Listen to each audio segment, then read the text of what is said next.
Thank you for joining me again for the Author Stories podcast, where I bring you the story behind the stories and the storytellers. This evening, I have a very special guest with me, an interview that I've been looking forward to for quite a while, and my guest, without further ado, is Ernie Lindsey. Welcome to the show, Ernie. Hey, thanks for having me. You're welcome. Glad to have you on the show. Each episode, I ask my guests to give us just a brief introduction to who you are and how you became a writer. You know what? I think I was always a storyteller. If you look on my website, in my little bio section there, I talk about how, I grew up in Southwest Virginia where there was always a long tradition of just like telling stories around the campfire. And, I started out just... I specifically remember telling stories to all the kids when I was a camp counselor, and I would just love seeing their reactions. And I think that might have started it. That was probably sometime in high school. And then at some point when I was in college, I got lazy with my marine biology major and quit and moved over to English. And I started writing short stories for the fun of it, and saw how much enjoyment my friends were getting out of it. And then it kind of just grew from there. And I've been writing for 25 years now, I guess. Awesome. Yeah. So was it always an aspiration that, one day I'm going to be a professional storyteller? I think so. Once I took my first fiction workshop in college, I think that's when the bug really hit. I had a fantastic professor named Sherry Reynolds, and she's still out there writing, cranking out amazing books. She was on Oprah's book club for The Rapture of Canaan, but she was amazing and just really got me into it, got me so enthusiastic about it. And it's probably been my goal to be a novelist since I was 18, I guess. And along the way, I've just had various jobs where I was a technical writer, a business analyst, things like that. But I was always writing on the side. And then I don't know, technical writers when it are jewelry for a lot of companies. Yeah. And once I had gotten laid off the third time in my career, I just decided, I've got to make a run at this while I can do it. And I have an extremely understanding wife who is more supportive than she probably needs to be. And she's been my biggest cheerleader. I've been able to do this for 2.5 years now. And every time I get down, I get discouraged. Sales aren't what they could be, whatever. She's back there waving the pom-poms in the background going, you're doing this. You're actually doing it, and I couldn't do it without her support. It's amazing.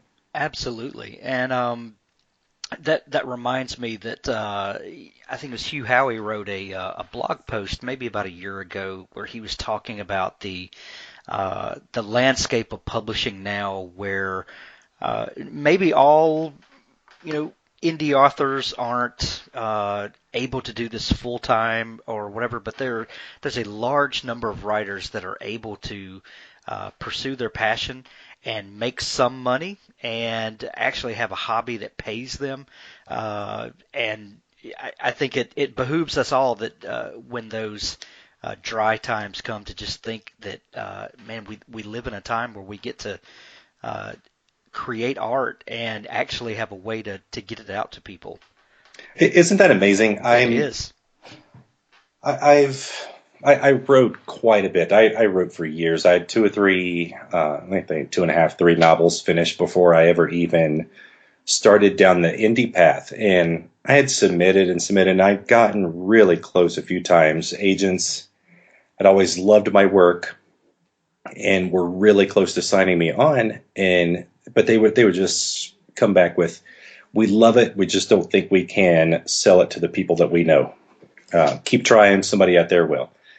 And if this movement hadn't started, I really think I probably would have given up by now, because it's Man, it is a burdensome process writing query letter after query letter and mailing and then waiting, you know. Yeah. But I have an audience now. It's still crazy to me that I have people emailing me asking me when the next work is coming out. Like earlier on out, we were chatting on Facebook, and Deirdre was asking when the next installment of Super is coming out, and I'm amazed that people want to read more. It's such a fantastic thing, this whole movement, and I love it. I love being able to do this. Absolutely. Speaking of Super, that was the book that kind of turned me on to you, and I want to talk about that in a minute. But what was the first long form work that you wrote and finished and said, okay, this is the book that I'm going to publish, and I'm going to get it out to an audience. What was that first novel that you put together? Hmm. I I wrote my very first novel back in 2000. That one actually got really close. It's out there, but it's hidden under a pen name, and I'm not going to tell you what it is. My second novel, The Two Crosses, it's out there. I actually got really close to being represented with that one. But the one that I still love years later, that I could not give that book away for some reason, is Going Shogun. And it's about two waiters who, dystopia, and they're trying to steal these top secret recipes from the restaurant and sell them on the black market. And I love this book. I have so much fun with this book. And I thought, man, this is going to be it. It's such an awesome book. This is going to give me the success of Wool or Gone Girl. I was just so convinced. I put it out there and crickets. Oh, And I love the cover. That's an awesome looking book.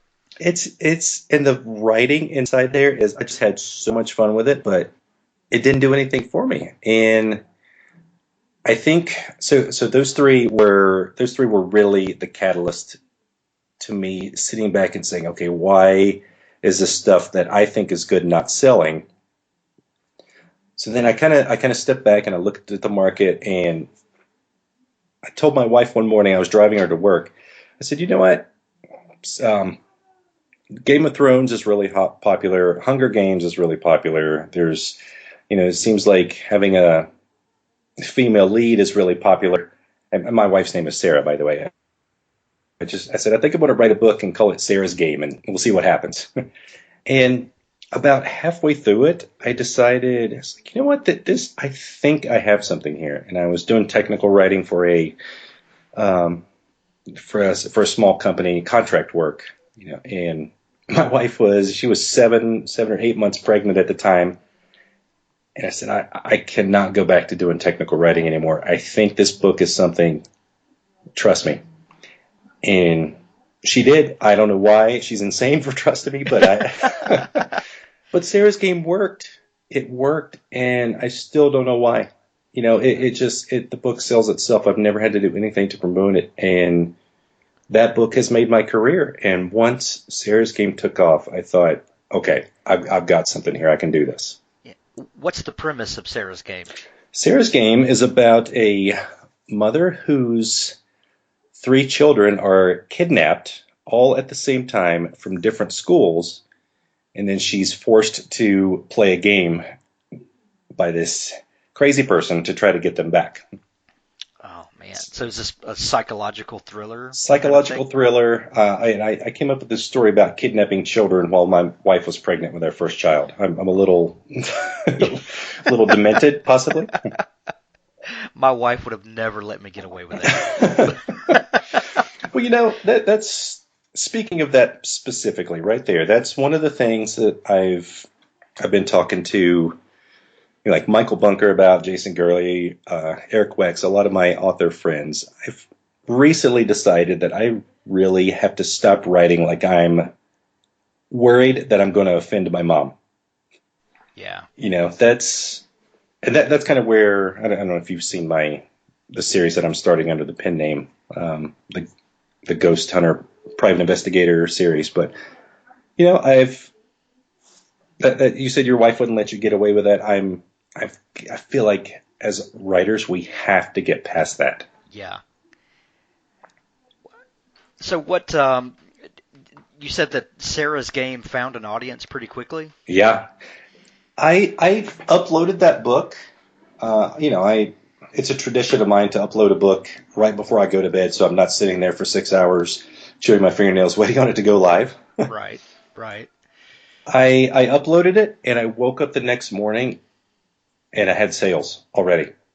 Wow. And I thought, oh my, what happened? What did I do? What was different about this one? And I still don't know. Um, I don't know if you've maybe spoken with Ed Robertson in the past. There's been a few authors that have hung around Kindle boards have always talked about how catchy that blurb is for it, the description. And maybe that's it. I don't know. Maybe it's the haunted face on the cover. I don't know. I put the book up and it took off, and it still does well. 2.5 years later, it's still doing okay for me. It's a crazy thing how, especially in a situation like that where, I don't know how much pre-hype you kind of put on the book before it going up, but, how people accidentally stumble on something and then this whole, the gears and machinations kind of take over and it becomes this whole other entity is fascinating. Yeah, yeah, it really is. And I've taken class after class. I've with marketing and advertising, and it still seems like no matter what I do, what anybody does, really, for all of us out here trying this, it's word of mouth, and then there's some magical tipping point, like if you've ever read Malcolm Gladwell, it really just, Sure. it's universal alignment. Like Yeah. I'm sure nobody knows why Gone Girl took off, or The Girl on the Train, or Wool. Maybe my next book should have the word "girl" in the title. Yeah. Uh, Now you talked a minute ago about realizing that you had to get away from writing uh, things that would offend your mother, Yeah. and that as writers we've got to get out of that mindset. How did this book differ from what you had written previously, and what sort of uh, what sort of hurdle did you have to cross to say, okay, I'm gonna take my writing to this new level, and what was the growth process like that for you? Well, maybe I should back up and explain what the book is about. It's called The Dark Man, and it's the graveyard classified paranormal series. It's about a guy who used to be. I don't know, have you ever seen Ghost Adventures or Ghost Hunters Yeah. on Sci-Fi Travel Channel? It's about a paranormal reality host who kind of screws up with a young child, and his show gets yanked because he gets her attacked by a demon. Oh.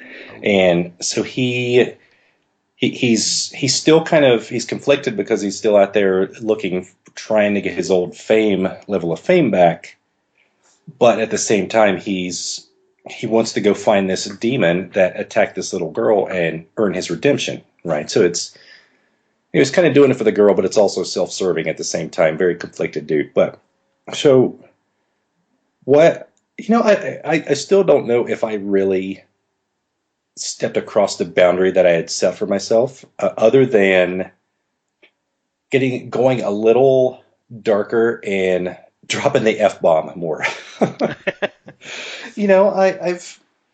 I've had fans email me, or folks on Facebook uh, write and say, you know what, I love your work, but maybe you should see if you could just cut back on the cursing a little bit. Like but I set a goal a long time ago to just use cursing sparingly in a book, but it occurred to me at some point that you can't have grown men running around chasing demons yelling fiddlesticks. Right. It's just not, it's not natural, it's not reality. And you just have to let people be people. These are people that you're working with in these stories, and I don't know anybody really that can just sit back and say fiddlesticks if something goes wrong, you know? Yeah, yeah, uh, yeah. I totally agree. And I think there are times to try to dial that back, and uh, but then there are times when the characters are just going to be the characters, and there's nothing you can do about it if you're going to let the characters be true to who they are. Yeah. You know what? Um, you know what actually sparked um, my desire to not work blue? I used to do stand up comedy when I lived in Virginia Beach, and we for all the amateur stand up comedians, they had a house rule at this club that you were not allowed to curse during your set. And the guy who ran the club, he used to do stand up himself. And his reasoning was, he's like, it's so much harder to make people laugh when you don't use curse words. You know, if you're not out there telling dick and fart jokes, you Right. know, it takes more effort, and you'll learn more if you can do it without, going in at the dick and fart joke level. You know, and Right. I've kind of always held on to that. But like you were saying, at the same time, people have to be people, and characters are characters.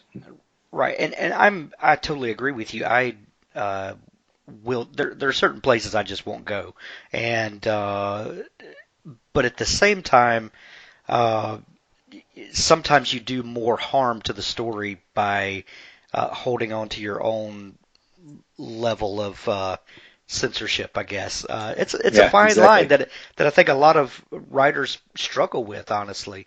How do you? I have 5 kids, and everything I write, I read out loud to them during my editing process. Do you? And yeah, and there are some things I just won't do, but then there are some things that if I'm going to be authentic with them and portray the world the way it is, then I'm doing a disservice by not telling the story true. So it's a line that a lot of writers struggle with, I'm sure. Yeah, absolutely. And it's Jason Gurley and I were emailing back and forth about this the other day. I was writing a story for um, the Time Travel Chronicles. I don't know if you know Yeah. Sam Peralta and all the great Yep. stuff he's doing. Had him on the show. Awesome, good Sam. I love Sam. He's so enthusiastic. He's got good stuff going on. But this story that I was working on, um, I was having a really I was really conflicted about what I wanted to do with with the finale of the story, because it kind of had to do with a child. And I emailed Gurley and I was like, man, I don't know if I can do this. You know, I'm got this little beautiful 2-year old dude running around here that every time I look at him, I kind of curtail my words a little bit. Right. But Jason said, he said, you know this. Stories have to be told. There's good stories in the world and there's bad stories in the world. And the stories have to be told. He's like, you just, it doesn't mean you don't love your child any less. So that's what, that stuff really does weigh on my mind when if I'm in a particularly rough situation with a child in a story or something like that. But it's, you can't have good with evil, good without evil, heaven without hell, whatever, good stories and bad stories. And they all, in some way, deserve to be told. Yeah. And I think if we're afraid to tackle some of the hard topics, then we are robbing the reader of having a real emotional experience and possibly touching a reader in a way that no one else has been able to before. Exactly. And that's my number one goal with writing has always been getting a visceral reaction out of the written word. Um, I let my wife always gets to read the first draft before it goes out, whether she's able to finish it or not. um, but I love sitting down on the couch, and while she's reading and I'm watching TV or reading or something, and I hear her over there giggling, like, oh, what was that? What are you laughing at? Or then she starts tearing up. I wrote a little middle grade novel called The Mysterious Case of the Golden Egg, and she bawled when she finished it, and she still thinks it's my best work. She absolutely loves it, but it's such a reward for me to see that kind of reaction out of her, and then have people to email me and say, "Man, you kept me up until 3 o'clock in the morning. You're a huge jerk, but it was awesome." uh, Back to Sarah. You after Sarah's game, Mhm. you put out three more books in that series. Two full novels and one novella that's about 15,000 words, I think. Okay, Yeah. and and were they as successful as the first? Did your audience receive those as well? They're all highly rated. Awesome. Um, I've been doing the, book one is permanently free thing for a year now, if probably longer. But yeah, they keep me in diapers and baby clothes, because the first one sells and then people move through the series. But That's great. it I, took me a long time. Um, it probably took me a year to decide that I actually wanted to continue the series, but without giving anything away, Sears Game really ends with a sense of finality. okay.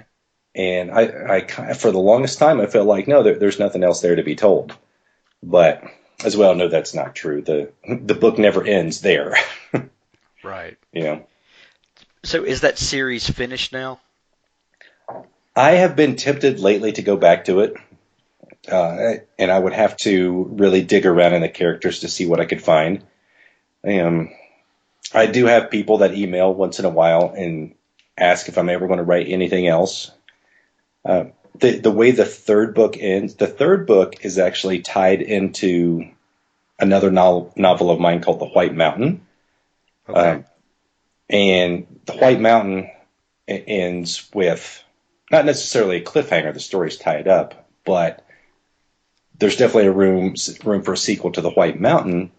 And I get people once in a while emailing about a sequel to that, or sequel to Super. Um, but man, I don't know. It's just the further I get into this, the more webs of the strands of the web I put out there. I'm just like, there just aren't enough days in the week or months in the year to write all the stories that need to be told. Right. Right. Speaking of Super, a minute ago, I was introduced to your writing, I guess probably a little over a year ago, Hmm. with Super. And where did that story idea come from?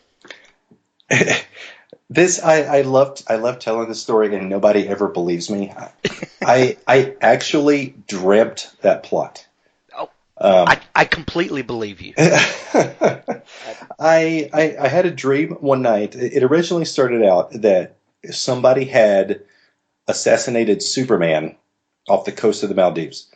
And I don't know if you remember from the opening chapter, there's a group of assassins sitting around discussing this, and then there's the redheaded lady and the Korean woman in the white suit.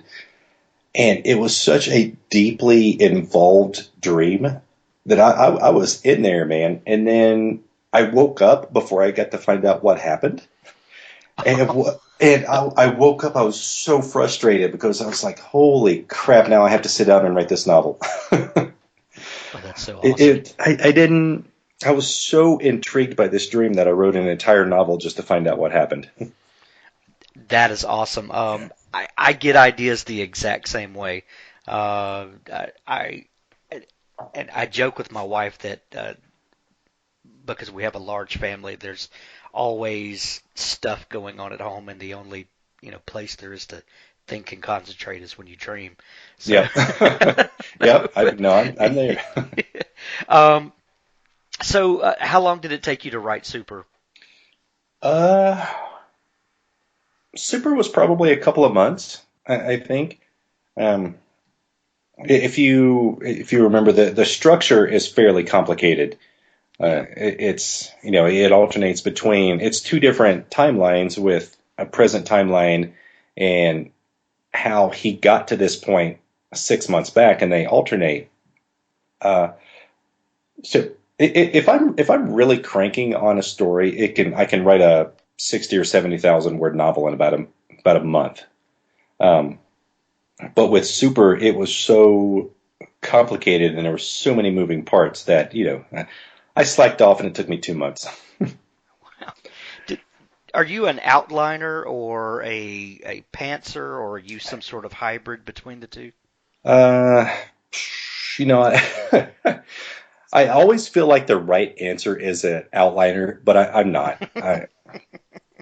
I'm a total pantser until I back myself into a corner, and then I will start jotting down some notes to figure out what I'm going to do with it. Like I have when I sit down with a story, I look at it like, okay, I live in Oregon, right? And I look at it like, okay, I want to drive to Florida. I know how to get to Florida. I'm just going to get there without using a map. Right. And I was hanging out in Portland with Eric Wex recently, and he called it, and I'm not sure, I can't remember where he got this term, but he called it not rather than pantser, it's a discovery writer. Yeah. I I think he like might that have, I too. think he might have gotten that from Brandon Sanderson.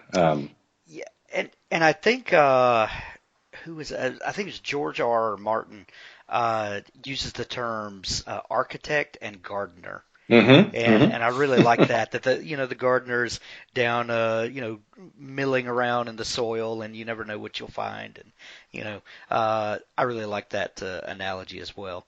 Um, at 45 or 46 interviews that I've done so far, the vast majority of writers all say, I would like to say I am an outliner, but the truth is Yep. that I generally have an idea where I'm going, and I kind of discover the story as I go along, with the rare exception of a couple of interviews I've done where they are strict outliners uh, to really grind through the work, but when they write for the passion and uh, for their own enjoyment, they completely discovery write. So Yeah. I think there's something to that. I've been reading, oh my gosh, I'd have to go look it up. I can't remember the name of it. Jennifer Janes, she wrote Never Smile at Strangers. You should probably have her on. She's awesome. Okay. Um, she recommended Superstructure by James Scott Bell, I think, and he's specifically talking about kind of what we're talking about, the process of pantsing versus outlining. Is that the common misconception among authors is that outlining hampers creativity, and he said that it's just not true. He said the outline the outline is the map. Well, I'm making this up. I can't remember what he said. The outline is the map, but you don't have to take that preordained path to get to your destination. The map is there, but you're afraid to you're free to stop off in Texas at a Amish community for a little while if you want. It's that's one thing I'm trying to remember as I'm working on this second book in the Darkman series. That I'm actually going to try outlining this one. And I'm going to see what happens. Well, good luck with that. Yeah. Good luck with that. Yeah. Yeah. uh, how uh, how long do you foresee the Darkman series going? I wanted to do 5 titles, but I think I'm going to cut it back to 3. I have a main story arc that I want to accomplish with it, and that is with the main character. His name is Ford. Ford is going to, try to help this little girl out while filming, maybe filming a documentary about the process. So I have I have the main storyline I want to do in three novels, but there's so much room there to do like an infinite supply of stories in that world. So we'll see how these first three turn out. When you're starting a new series like that, do you think in terms of like episodes of maybe a TV series, or that seems to be a hot trend now as kind of this episodic fiction? Do you think in those terms, or are you thinking these are just connected novels? Do you see that as a uh, do you think in those terms? Yeah, exactly. I did. Did you ever watch House when it was on Fox? Yes. Um, I loved House. I loved how each individual story was contained, but there was always some overarching plot that was happening in the background.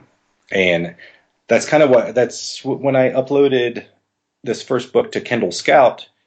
I said in the description, I said think of it as an episode of your favorite TV series where each show is self-contained, but there's a plot that carries over the series and then gets tied up in the finale. That's exactly what I intended to do with this series. Awesome. Yeah, How has the experience with Kindle Scout been? it was fantastic, and I can't figure out why more indie authors aren't going this route, and I haven't been able to find anybody who has a good answer for me for this. The it seems like to me the indie author survival guide should it includes write a series, make the first one free. Right, that seems Right. to be the general consensus. But with Kindle Scout, I thought, okay, well, if I upload this first book in the series and Amazon actually does pick it up, they will put their marketing juice behind it. Right. And sure, I'm only getting 50% royalties on this title, but 50% is better than the 0% I would have been getting on a novel I would have given away for free. Right. Um, so I thought, man, I'll just let Amazon do the marketing for me, and then keep the rights to the other two, three, four books that are in the series. So it was. I don't know if you know Brian Spangler. Brian Spangler and I were kind of up there at the same time, and it's hard to not obsess over. Oh my gosh, I'm still in the hot and trending list today, and people are actually voting for it, and then the next day it falls off. You're like, oh crap. So you kind of have to go through this maddening process of voting for 30 days, and then you wait for a while and see if Amazon actually picks it, because they don't necessarily have to take your book even if you get a ton of votes. It's kind of somebody used the term crowdsource my slush pile, and that's what I've been using. But Amazon, thankfully, they picked it, and we'll see how it goes. That's awesome. In 45 or 46 interviews, you were the first person to ever mention Kindle Scout. Oh, really? Yeah, that's crazy. And I don't know why. But you're right. I think more people definitely should be taking advantage of whatever tools are out there. And if if your writing is up to snuff, then hopefully the good stuff will rise to the top. Exactly. And Yeah. but yeah, and it's not. I'm very not non-confrontational, so I don't want to get into an argument on Kindle boards about this or some of my author groups on Facebook. So I haven't really brought it up that much. But I haven't figured out why more people aren't doing it. And I look at it, to me, giving up that 20% to Amazon for their marketing capabilities is a long-term investment, Right. and that's how I'm looking at it. Uh, Absolutely. Um, right now, my world is being wrecked by this book you wrote called Sky Noise, and Well, good. I'm yeah, sorry, it's sorry, but good. no, don't. It's man, it's a fantastic book. I am enjoying it. I always have about 4 or 5 books that I'm always kind of working on at a time, reading, and I catch myself at work, flipping my Kindle open and reading a page or two, and it's crazy. Michael Bunker told me to thank you for the shout out for I think it was Bunker Avenue Oh, yeah. in Gurley Street. Yeah. Uh, yeah, where did the idea for Sky Noise come from? It was originally going to be part of um, uh, Bunker, Nick Cole, and Tim Grohl, those guys. The original idea for the Apocalypse series that they were going to do. Um, it was going to be a part of that, and I just, I got a little ways into it, and I decided to pull it, and because I was working on other stuff at the time, and just was kind of overcommitted myself. But it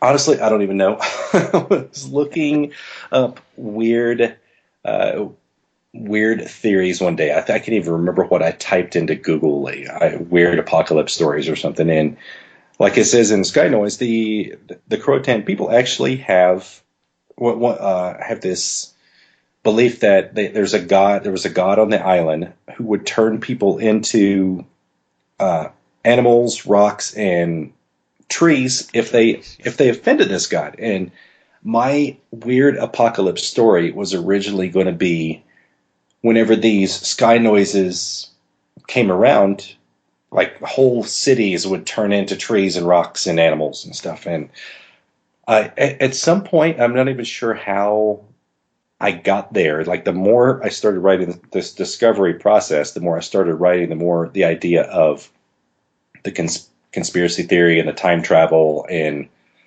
stuff sort of came out of it. And it was a story I wanted to tell, but not in the weird apocalypse version. But I had so much fun with that thing. So much fun. Well, you can tell, and from the opening scene, uh, where you set it in this very specific time and place, and I'm trying not to give away too much of the story, but Right. I was, I immediately got the sense, oh wow, this is something that he's done a lot of research into, and means a lot to him, and I love hearing the story behind it because uh, that's awesome that you were Googling stuff and then your imagination just kind of took over from there. Um, will there be any more stories along in that vein? I hope so. I Yeah, can't. I can't commit to it just yet. yeah, I had so much fun with those two characters. I can. I don't know. I'm sure everybody has a vision of who would play these characters in the movie in their mind, but I could totally see. To me, I see Bradley Cooper and um, Jennifer Aniston as these two main characters. Uh, yes, I could totally see that. but they had, I felt like they had such fantastic chemistry together that they could get not even necessarily time travel, Right. but weird historical mysteries. I don't know, Loch Ness or Bigfoot or Roswell, or whatever. This seems like these two could get into a massive amount of trouble together. But not the big buff American sniper Bradley Cooper, Yeah. the kind of quirky Bradley Cooper from like Silver Linings Playbook or something. Yes, Yeah. the weirdo Bradley Cooper for sure. Yes, yes, Yeah. I love it. I love it. Speaking of conspiracy theories, you also wrote a story for Tales of Tinfoil, David Gatewood's collection, didn't you? Yeah, I did, and it's called The Long Slow Burn, and it's about the everlasting light bulb. And Nice. I have got to give Gatewood credit because he that's such a fun concept, Yeah. and he had just I'm trying to remember, I can't remember if he had asked me to write in that world before he edited Sky Noise for me, or if it was vice versa. But he he kind of gave us all, he invited the folks in and he gave us a list of potential conspiracy theories to write about. And I was scanning down through, it's like, okay, it's Roswell, there's JFK, I've seen those stories before. Oh my gosh, everlasting light bulb. And my immediate idea right away, I saw that, I emailed David Gatewood back and said, I'm taking the light bulb and it's going to turn into, I'm going to make it a, Jason Bourne kind of crazy, running through the streets of Prague kind of story. So I'm going to take your most boring idea that you have and make it the best story in your in your collection. I don't know if I pulled that off, but I had so much fun with it. It's a great story. I had David and three other writers or four other writers on. We did a roundtable episode for Tales of Tinfoil launch, and Uh-huh. man, there's so many awesome stories in that collection, and the weird was running wild for sure. I haven't even had a chance to read them all yet. I was saying, like I was saying earlier, there just aren't enough hours in the day, and I've been, when you're doing all of this on your own, you're working around the clock, and then I just, man, I lose track. I've got so much stuff for people. Like I need to finish Brother Frankenstein for Bunker. I have David Kazi's book that was a Kindle Daily Deal yesterday. I have that to finish. So much stuff to read. Oh, I know, I know. Ernie, I know that you've got to go here in a minute, but before we wrap up, as a full-time writer, as someone who in a relatively short amount of time have built a very impressive back catalog, what advice would you give a writer, no matter where they are in their career or in their pursuit of their passion? If you could give one piece of advice to a writer who maybe was unsure of themselves or not sure that this is the right path for them, what piece of advice would you give them? Man, how long do we have again? It's up to you. Take as much as you need. I know I'm stealing this from somebody, and I cannot remember where I heard it. But I think the best advice that I have gotten within the past couple of years is you you can't edit what doesn't exist. So you just write the story, just get the story out there, and then fix it. You what drives me crazy as an author is if I really put my mind to it, and I know I have the freedom and I have the time to be able to do this full time. But if I'm really cruising and I time myself and use productivity techniques, all of this good stuff, I can really crank out 3,000 words in a couple of hours. You know, Yeah. um, but what drives me crazy is I don't think writing has to be a, what's the term I'm looking for? Self-flagellation, I guess, like beating yourself on the back with with the rope and the knots and all of Right. all of that stuff. Like I saw somebody say recently that they spent all day crafting the perfect 200 words. Like 200 words? What? Yeah. No, it's just you get the story out there and then you clean it and then you make it better. And um, but at the same time, there is something to be said for uh, there's a book called The Art of Slow Writing. There's something to be said for taking your time to craft a story, but at the same time, man, don't waste a year on making sure that first 1,000 words is perfect. Right. That's so get the story out there and then fix it. Write, trust yourself to write the story that you want to tell, and then you can go back and make it pretty. It's good advice. I live by Anne Lamott's advice in Bird by Bird when she said, "Give yourself permission to write a shitty first draft," Yes. and you know, you Yeah. just got to get it out there, and yeah, and take as much time as you need in editing. But like you said, you can't edit what's not there. That's Yeah. brilliant advice. Yeah. Uh, Ernie, where can people connect with you and find your work and dig into that massive back catalog you have and become super fans? head over to ernielindsey.com and you can direct yourself to any one of my many tentacles that are out there, Facebook and Twitter. I have links to all of my all of my books on Amazon, iTunes, wherever you are, whatever you're reading on, you can find me. Excellent. And one or two of your books are free, is that right? Yeah, grab Sarah's Game for free. You can grab the first War Child book. That's for free. That's kind of a Hunger Games dystopian thing. I have a bunch of novellas and short stories that are out there for free. So if you want to sample, feel free, man. I'm just happy you're reading me. Excellent. And then from those, follow the funnel on down and buy all the books. Please, yeah, keep my toddler in diapers for sure. That's right. Thank you, Ernie, for taking time to come on the show. I know you're a busy man, and I really appreciate it. Yeah, thanks for having me. I had a blast.